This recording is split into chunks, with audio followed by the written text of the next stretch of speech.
Partisipasi dalam cawan Ekaristi atau cawan berkat adalah partisipasi dalam hidup yang Tuhan miliki.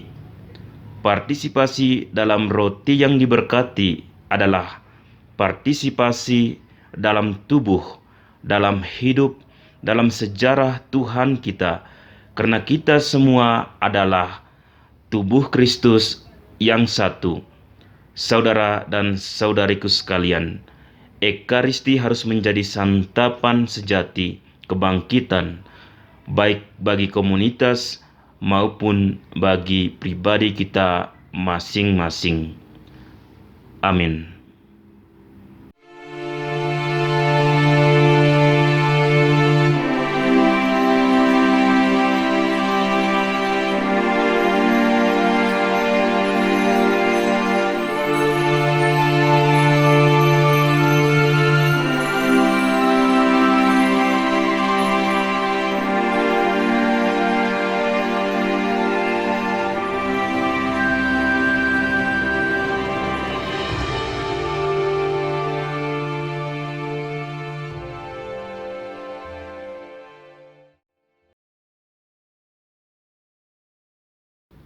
Selamat pagi para saudara dan saudariku sekalian yang dikasihi oleh Tuhan kita Yesus Kristus.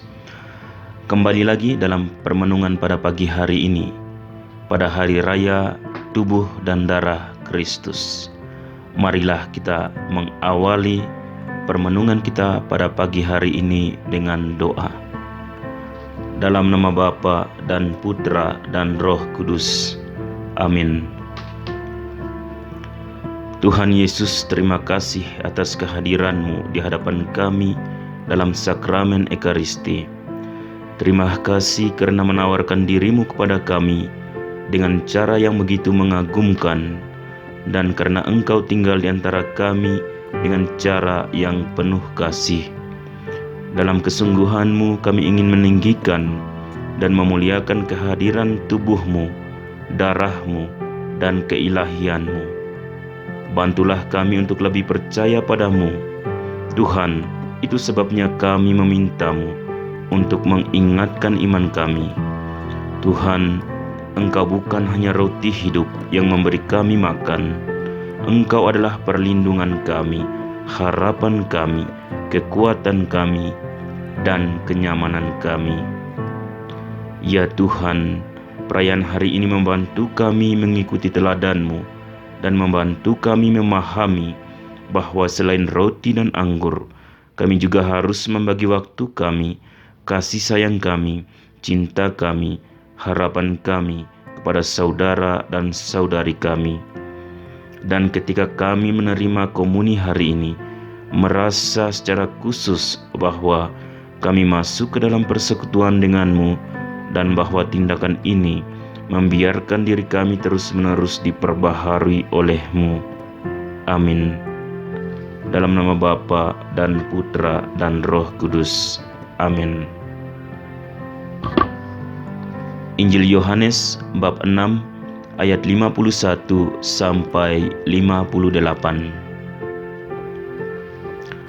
Akulah roti hidup yang telah turun dari sorga.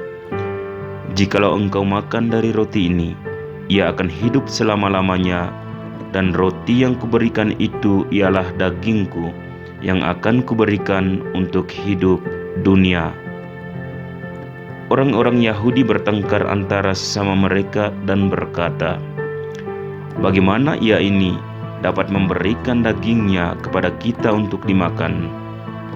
Maka kata Yesus kepada mereka, Aku berkata kepadamu, sesungguhnya jikalau kamu tidak makan daging anak manusia dan minum darahnya, kamu tidak mempunyai hidup di dalam dirimu. Barang siapa makan dagingku dan minum darahku, ia mempunyai hidup yang kekal, dan aku akan membangkitkan dia pada akhir zaman. Sebab dagingku adalah benar-benar makanan, dan darahku adalah benar-benar minuman.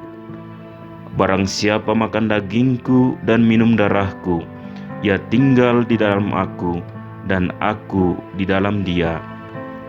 Sama seperti Bapa yang hidup mengutus aku, dan aku hidup oleh Bapa, demikian juga barang siapa yang memakan aku akan hidup oleh aku.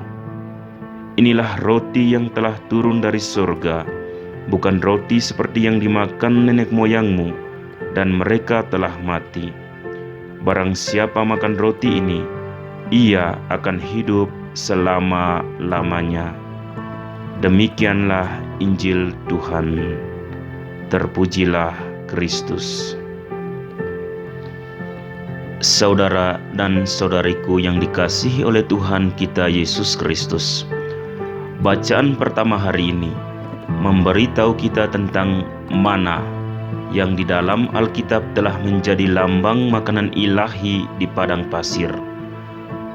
Beberapa penjelasan telah diberikan tentang bagaimana orang Israel membuat mana dengan tumbuh-tumbuhan yang menjadi ciri khas daerah tersebut.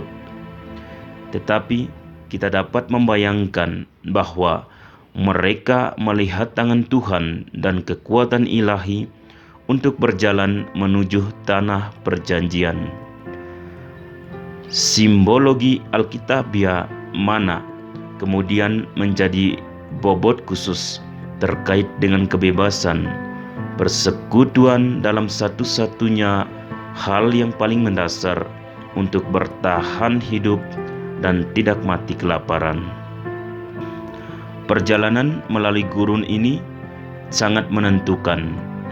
Setelah meninggalkan Mesir dalam kemiskinan dan kesengsaraan, dan pergi ke suatu tempat tanpa air dan tanpa apa-apa. Karena ini menunjukkan bahwa Tuhan tidak hanya memberikan kebebasan, tetapi juga terus-menerus menjaga kesetiaannya. Dalam tradisi kebijaksanaan Alkitab, dalam refleksi para nabi, dan dalam Injil Yohanes sendiri, kita akan menemukan mana sebagai gambaran awal dari karunia ilahi. Bangsa Israel dengan demikian diajar untuk memiliki keyakinan sejati pada pemeliharaan Allah yang penuh belas kasihan.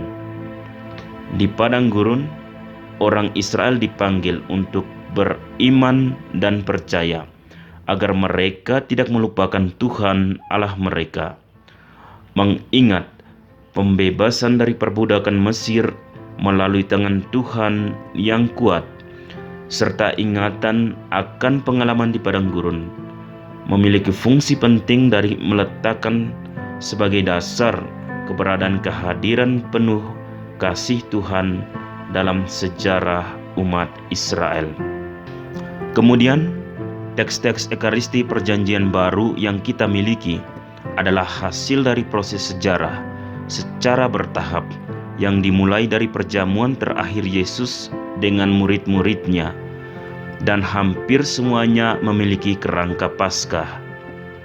Oleh karena itu, menyampaikan sabda Yesus tentang roti dan cawan berarti mengingat, atau dalam bahasa Ibrani disebut zikaron, penyerahannya kepada manusia sebagai tindakan Paskah bagi gereja. Teks dari bacaan kedua hari ini adalah teks yang sangat pendek, tetapi substansial, artinya menjadi inti yang sesungguhnya.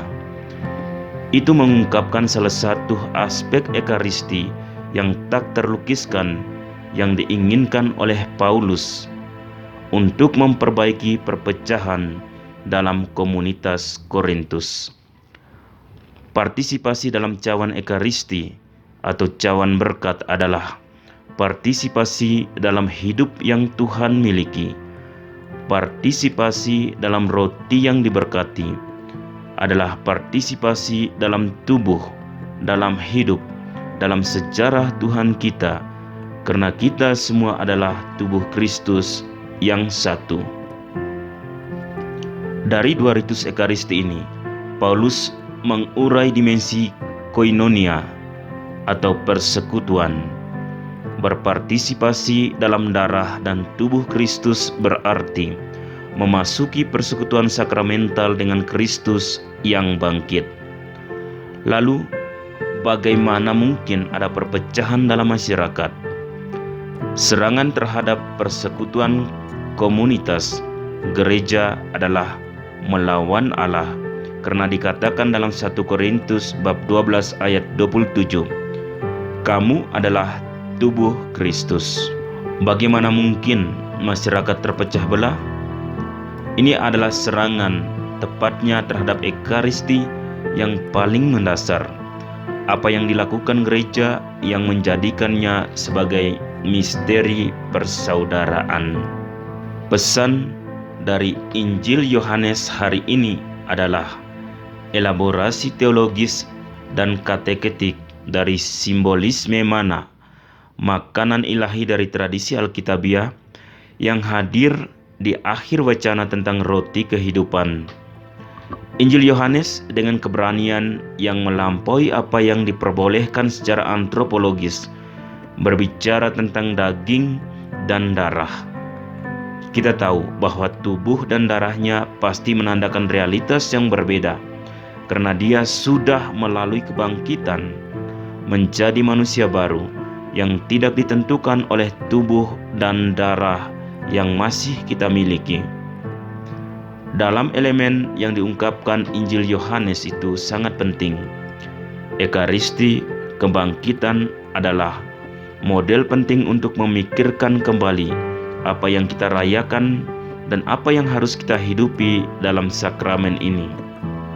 Penginjil memahami bahwa memakan daging dan meminum darah merupakan dua elemen Ekaristi tradisional, menuntun pada kehidupan kekal, dan Ekaristi harus menjadi santapan sejati kebangkitan bagi komunitas dan individu. Sekarang, dalam sakramen kehidupan Tuhan yang bangkit disampaikan kepada kita, dan kita, para peziarah, ditarik ke dalam misteri kehidupan kita setelah kematian. Dimensi ini diwujudkan melalui proses spiritual yang berpartisipasi dalam misteri kata kerja yang menjelma, yang dalam Injil Yohanes merupakan transendensi yang tidak dapat dicabut. Itu tidak boleh dilakukan atau dipahami dari sihir, tetapi dari iman yang benar. Jika tidak, itu tidak masuk akal. Oleh karena itu, menurut Injil keempat, sakramen Ekaristi menempatkan umat beriman dalam hubungan yang vital dan pribadi dengan sabda yang menjelma, yang menuntun kita menuju hidup yang kekal. Amin. Tuhan memberkati kita semua.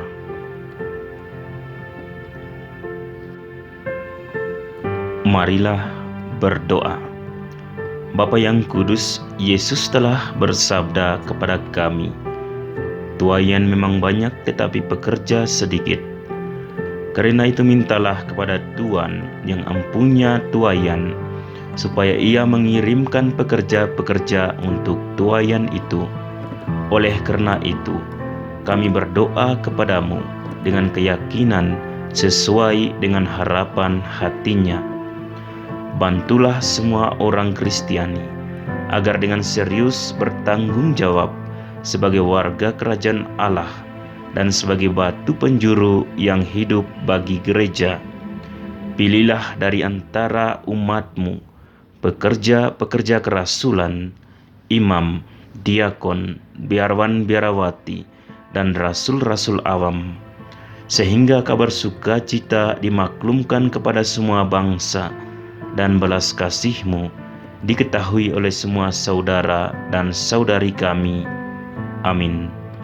Maria Ratu para Rasul, doakanlah kami. Para Rasul Kudus, doakanlah kami. Santo Fransiskus dari Assisi, doakanlah kami. Padre Eusebio Menard y Señor Hector Duran, jadilah perantara bagi kami. Amin. Dalam nama Bapa dan Putra dan Roh Kudus. Amin.